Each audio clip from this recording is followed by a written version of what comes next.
नमस्कार, स्वाद भोजन विथ स्मितामध्ये स्वागत आहे।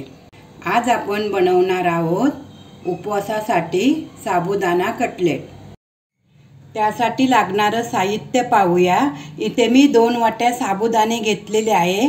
स्वच्छ धुवून ना आपण साबुदाणा खिचडीला घेतो ना तसे भिजवून घ्यायचे आहे। आणि उकळलेले बटाटे साल काढून आहेत ना 2 मीडियम साइजचे बारीक असे मॅश करून घेतलेले आहे। 1 वाटी शेंगदाण्याचा कूट घेतलेला आहे। शेंगदाणे भाजून ना साल काढून बारीक असे वाटून घेतलेले आहे।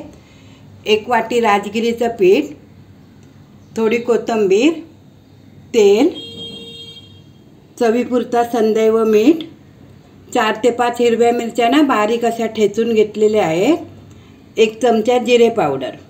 आता आपण एका ताटामध्ये आहेत ना भिजवलेले साबुदाणे काढून घेतलेले आहेत। त्यात आपण ना किसलेला बटाटा टाकूया, मॅश केलेला,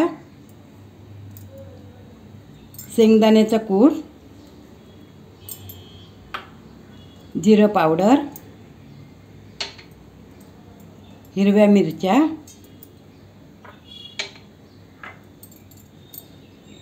कोथिंबीर, चवीपुरतं मीठ,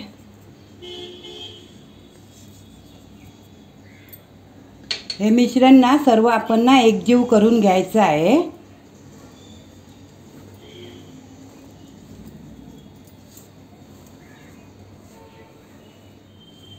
आता हे मिश्रण आहे ना व्यवस्थित असं मिक्स करून झालेलं आहे। आता आपण यात ना राजगिरीचं पीठ टाकून घेऊया। पीठ ना थोडं थोडं टाकायचं आहे, जास्त टाकायचं नाही आहे। आणि आपण ना थोडंसं पाणी घेऊन ना चांगलं असं मळून घ्यायचं आहे पीठ। पाणी थोडं थोडं टाकायचं आहे, एका वेळी जास्त असं टाकायचं नाही आहे।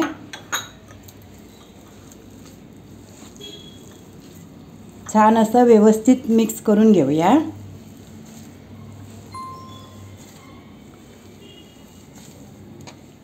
आता आपलं सर्व मिश्रण आहे ना व्यवस्थित असं मिक्स करून झालेलं आहे।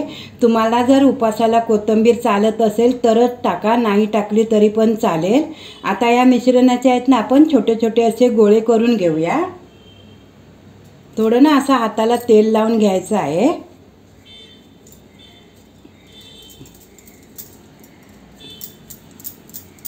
असे ना छान असे गोल गोल गोळे करायचे आहेत।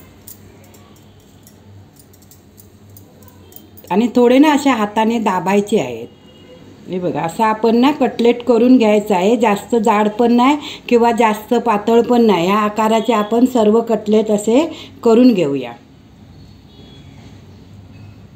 अशा प्रकारे सर्व करून घेतलेले आहे।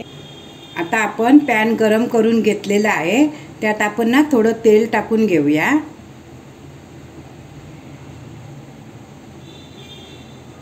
तेल ना चांगलं गरम करून घ्यायचं आहे। आता आपलं तेल छान गरम झालेलं आहे। आता आपण ना कटलेट टाकून घेऊया।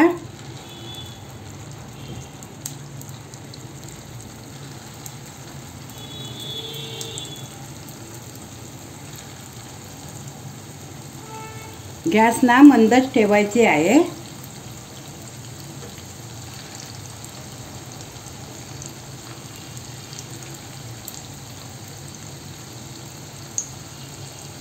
एक बाजूने ना असे छान असे भाजून घेऊया। आता कटलेट एक बाजूने छान असे खरपूस भाजून झालेले आहेत। आता आपण ना परतून घेऊया।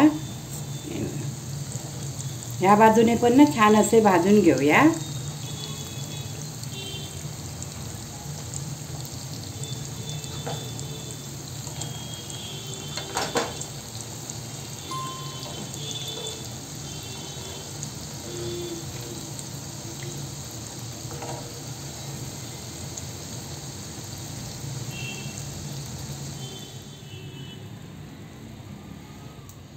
अशा प्रकारे आपण सर्व कटलेट तळून घेऊया।